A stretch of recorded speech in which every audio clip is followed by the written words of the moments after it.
안녕하세요. 남편과 화목한 결혼 생활을 이어가고 있는 30대 여성입니다. 그런 제가 여기에 찾아온 건 바로 제 미친 형님 이야기를 하고 싶어서예요. 물론 아주버님이 형님과 이혼 소송 중이니 형님이라 부를 날도 얼마 남지 않았지만요. 일단 어쩌다 저런 형님을 만나게 되었나 이야기를 하려면 제가 어쩌다 이 집안에 시집을 오게 되었는지도 말을 안 할 수는 없겠네요. 남편하고는 대학 CC였어요. 입학하자마자 서로 첫눈에 반했고 이후로 졸업할 때까지 동기들이 부러워할 만큼 예쁘게 연애했고요. 하지만 남편이랑 제가 서로 다른 나라로 유학을 가게 되면서 자연스레 멀어졌고 이후로는 친구들을 통해서 간간히 소식만 전해 듣게 되었죠.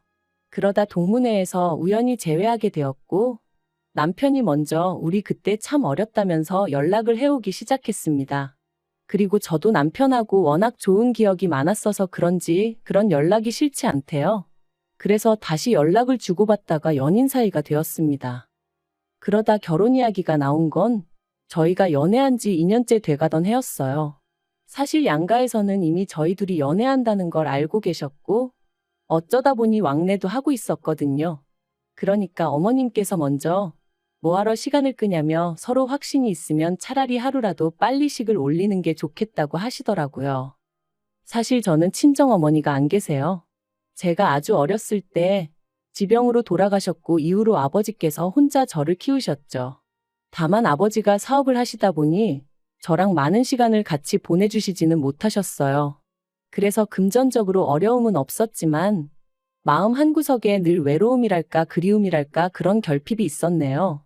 그리고 이런 부분을 제 남편도 그렇고 시부모님께서도 알고 계셨거든요. 그래서 어머님이 저한테 마음을 많이 써주셨던 거고요. 그리고 이건 여담이지만 아버지의 사업체는 제가 물려받기로 되어 있습니다. 그래서 몇몇 친구들은 저희 어머님이 그런 것 때문에 잘해주시는 거 아니냐는 걱정도 해주더라고요. 하지만 결론부터 말하자면 저희 어머님은 결혼 전보다 결혼 후에 저에게 더 잘해주셨어요. 이제 진짜 당신 딸이나 다름이 없다 하시면서 말이죠. 그런데 이런 제 결혼 생활에 먹구름이 드리워진 건 어이없게도 아주버님이 결혼을 하면서였어요. 정말이지 어디서부터 어떻게 이야기를 해야 하나 싶은데 일단 저희 아주버님은 성격이 좋게 말하면 유하고 안 좋게 말하면 물러터졌거든요. 하지만 아주버님 성격이 그런 걸 제가 뭐라고 할 건 아니었으니까 그저 옆에서 지켜보고 들려오는 이야기 들으면서 혀를 차는 정도였죠. 아무튼 그런 아주버님께서 결혼하겠다며 여자를 집에 데리고 왔다대요. 문제는 그 결혼 상대가 아주버님보다 나이도 6살이나 많고 직업도 변변찮았다는 거지만요. 아무리 사랑하는데 국경이 없고 직업에 귀천이 없다지만 저희 시부모님의 반대는 거셌습니다. 그 여자랑 결혼할 거면 연 끊자는 얘기까지 나왔거든요. 그리고 저희 아주버님 성격은 그런 두 분에 맞설 만큼 강단 있는 사람이 아니었어요. 결국 시부모님의 반대를 이겨내지 못하고 그 여자한테 헤어지자고 했다더라고요. 하지만 두 사람이 헤어지고 그렇게 상황이 마무리되었다고 생각했을 무렵이었습니다. 그 여자가 저희 시댁에 직접 찾아왔네요. 보기에도 불러온 배를 감싸 안고 말이죠. 이 일로 정말 시댁은 쑥대밭이 되었습니다. 시부모님께서는 원래도 마음에 안 들었는데 임신까지 했다는 사실에 아연실색하셨고 아주버님은 그럼 어떡하냐 그래도 내 핏줄은 내가 책임져야 되지 않겠냐 불쌍한 여자다 그러고 있고 저희 남편이 자기 형이지만 정말 미친 것 같다며 아주 절레절레 난색을 표하더라니까요. 하지만 이때도 저는 당연히 아무런 말도 하지 않았습니다. 의견이 없어서가 아니라 말 그대로 제가 나설 자리가 아니었으니까요. 그리고 결국 역시나 자식 이기는 부모 없다고 시부모님은 두 사람의 결혼을 허락하셨습니다. 사실 더는 반대를 하실 수가 없는 상황이었죠. 다만 시부모님이 지들 멋대로 하는 결혼인 만큼 아무것도 못 해준다 하시더니 정말로 아무것도 안 해주시더라고요. 그리고 이 일로 아주버님하고 형님이 크게 다퉜다고 들었어요. 물론 저나 저희 남편이 나설 자리는 아니라서 그냥 어렵네 하고 말았지만요. 한편 아주버님이 결혼하고 얼마 지나지 않아 어머님의 생신이었습니다. 그래서 저는 평소와 같이 어머님이 좋아하시는 호텔 레스토랑에 예약을 하려던 참이었어요. 제가 시집 온 해에 어머님이 그러셨거든요. 집에서 말고 어디 분위기 좋은 데서 식사하고 싶으시다고요. 그리고 사실 어머님 성격이 집에 손님 오고 그러는 걸 안 좋아하세요. 그리고 그 손님에는 아들 며느리도 포함이었습니다. 저희가 오면 옷도 신경 써서 입고 계셔야 하고 생리현상도 조심해야 하고 그런 게 불편하다 하시며 그냥 분위기 좋은 데 가서 다 같이 깔끔하게 한 끼 먹고 헤어지는 게 좋다 하셨죠. 그래서 시부모님 생신이나 가족 행사가 있는 날이면 늘 호텔이나 유명한 식당으로 가거든요. 그래서 이 이야기를 형님한테도 했는데 형님이 고집을 부리대요. 어머님이 그렇게 말씀하셨어도 그건 경우가 아니라면서 그리고는 기어이 직접 한상을 차려드려야겠다는 거예요. 그래서 그러면 형님은 그렇게 해드리시라 했어요. 저는 어차피 호텔 식대를 제가 낼 거니까 원래대로 호텔에서 모시겠다고요. 그런데 말도 안 된답니다. 당신이 윗사람이고 차려드리기로 정했으니 저는 자기 의견을 따라야 한대요. 그러면서 그게 윗사람에 대한 제 바른 자세라는데 황당하더라고요. 그래서 제가 솔직히 말했어요. 저는 찌개나 밑반찬처럼 간단한 음식은 할 수 있어도 시부모님 모실 만한 요리 실력은 없다. 그러자 형님은 마치 건수라도 잡았다 싶었는지 그러면 더더욱 배울 생각을 해야지 내뺄 생각만 하느냐면서 자기가 저희 집에 와서 저를 가르쳐 줄 테니 배우라대요. 그래서 결국 울며 겨자 먹기로 그러기로 했죠.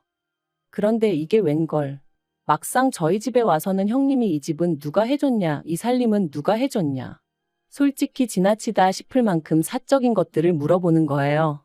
그리고 저는 딱히 숨길 일이라곤 생각을 못하고 사실 그대로 이야기를 했죠. 참고로 집은 양가에서 반반 부담해서 사주시기도 했고요. 그런데 반반이란 단어는 형님 귀에는 들리지가 않은 건지 해놓고 사는 게 이렇게 다를 수가 있냐며 불편한 티를 내대요. 괜한 소리를 했나 싶은 게 얼마나 찜찜했는지 몰라요. 그뿐만이 아니었습니다. 굳이 음식을 가르쳐주겠다고 없는 시간까지 비워놓게 만들더니 정작 가르쳐주고 간 건 하나도 없었어요. 그래놓고는 인터넷에 보면 다 잘 나와 있으니까 어머님 생신 당일날 저더러 갈비찜에 잡채에 이것저것 해오라나요? 그런데 거기서 끝이 아니라 시댁으로 바로 가면 안 되고 자기가 먼저 한번 확인을 해봐야 한답니다. 어머님 상에 올릴 만한 건지 아닌지 검사를 해야겠다나요? 그래서 결국 제가 고민 끝에 어머님께 전화를 드렸어요. 그리고는 형님이 어머님 댁에서 생신을 축하드리자고 하는데 어머님은 알고 계신지 물었죠. 그리고는 제가 너무 요리도 못하고 하는데 형님이 이것저것 해오라고 하셔서 걱정이란 얘기도 했어요. 그랬더니 어머님께서 대번에 왜 당신 의견도 묻지 않고 그런 계획을 세우느냐며 싫다고 하시대요. 그리고는 전처럼 호텔에서 먹자셔서 결국 그러기로 했어요. 그리고 어머님 생신 당일 결국 전과 마찬가지로 호텔 레스토랑에서 모였습니다. 모두가 화기애애한 분위기 속에 형님만 안색이 좋지 않았죠. 그리고 그런 모습을 보고 있자니 솔직히 좀 찜찜하긴 했어요. 하지만 제가 형님 기분을 맞춰줘야 하는 건 아니잖아요. 아무튼 식사를 마치고 디저트를 기다리면서 어머님한테 생신 축하드린다는 인사와 함께 준비했던 선물을 드렸습니다. 어머님이 예전에 제 핸드백 보고 너무 예쁘다고 하셨던 게 기억이 나서 같은 브랜드에서 좀 더 어른들이 편하게 드실 수 있는 걸로 샀거든요. 명품이니까 조금 비쌌고요. 하지만 제 기준에 무리 없는 선이었고 제가 해드리고 싶어서 산 거였으니 크게 문제될 건 없었어요. 무엇보다 어머님이 제 선물을 꺼내보시고는 너무 좋아하셔서 그것만으로도 소위 돈 쓴 보람이 있다 싶었죠. 그런데 그때 형님이 저더러 잠깐 나와보라는 거예요. 이 분위기, 이 타이밍에 싶었지만 당장 제가 안 간다고 하면 분위기가 더 안 좋아질 것 같아서 양해를 구하고 형님을 따라 나갔습니다. 형님이 저를 화장실로 데리고 가서는 지금 뭐 하자는 거냐고 따지더군요. 그래서 제가 뭐가 문제냐니까 자기가 그때 분명히 선물은 20만 원 안에서 살 거라고 했던 거 기억 안 나냐는 거예요. 그래서 기억하고 있다고.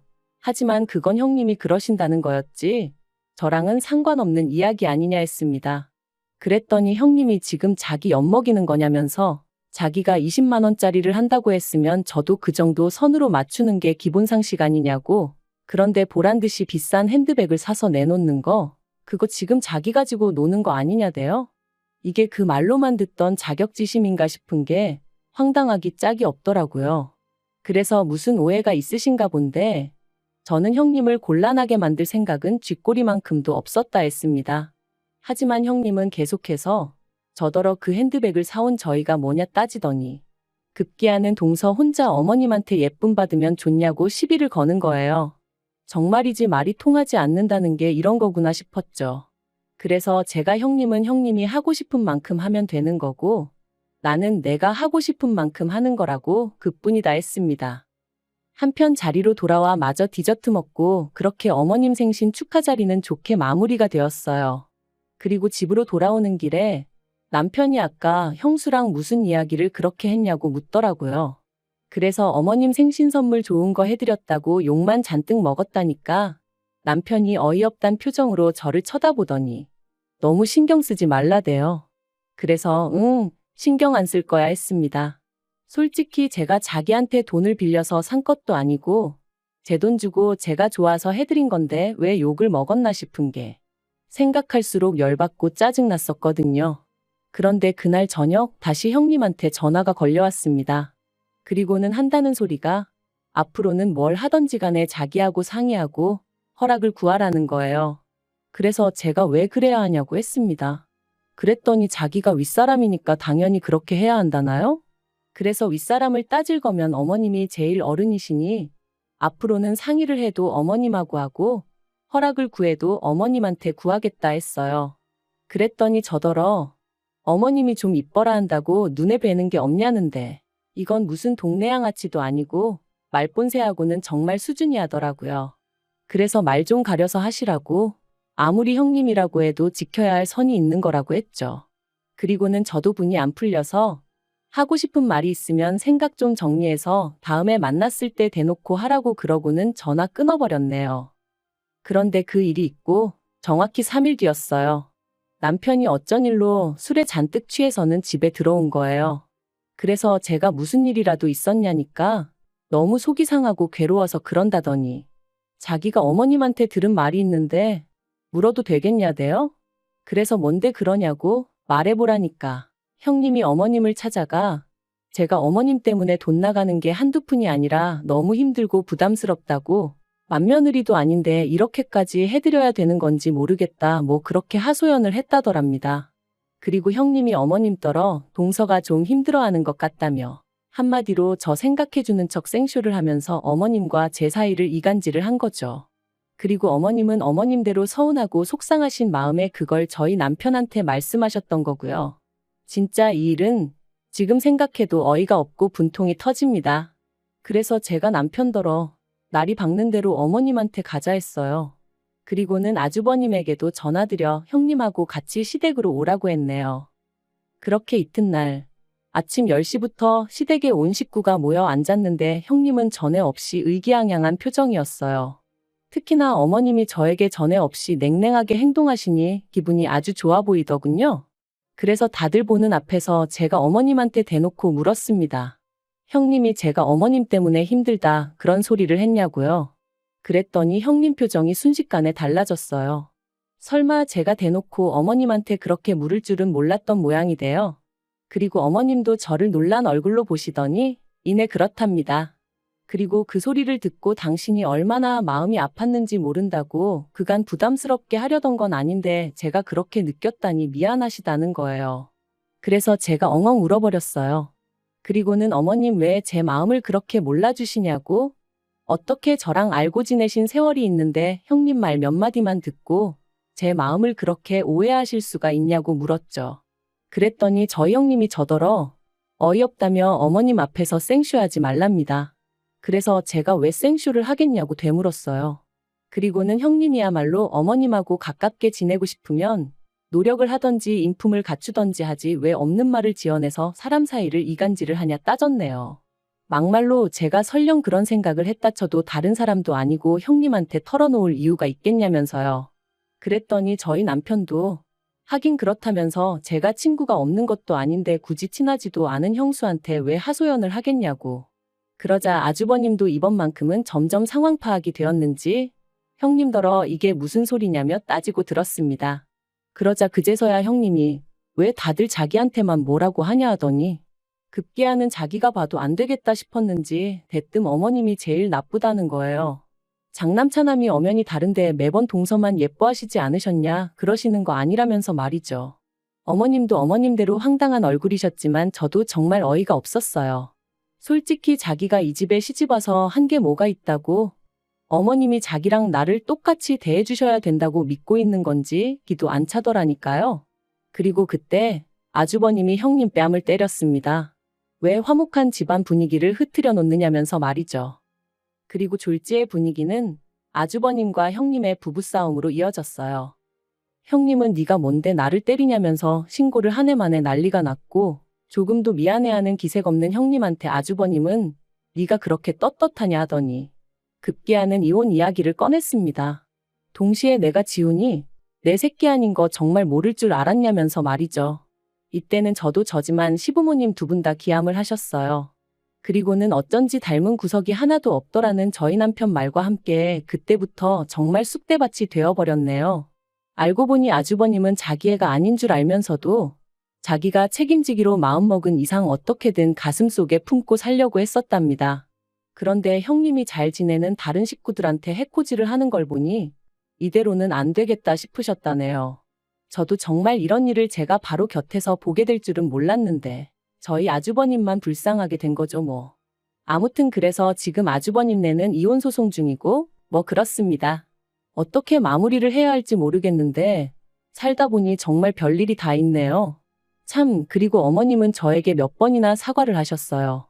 최소한 저한테 사실 확인이라도 먼저 하셨어야 하는데 그때는 왠지 괘씸하기도 하고 민망하기도 하고 그래서 소가리만 하셨다면서. 그리고 어쨌든 사람 관계라는 게 이럴 수도 저럴 수도 있다 생각하고 저도 더는 어머님 원망은 하지 않기로 했어요. 진짜 모녀들도 싸우고 화해하고 그러잖아요. 저도 어머님하고 좀 더 가까워지기 위한 과정이었다고 생각하려고요.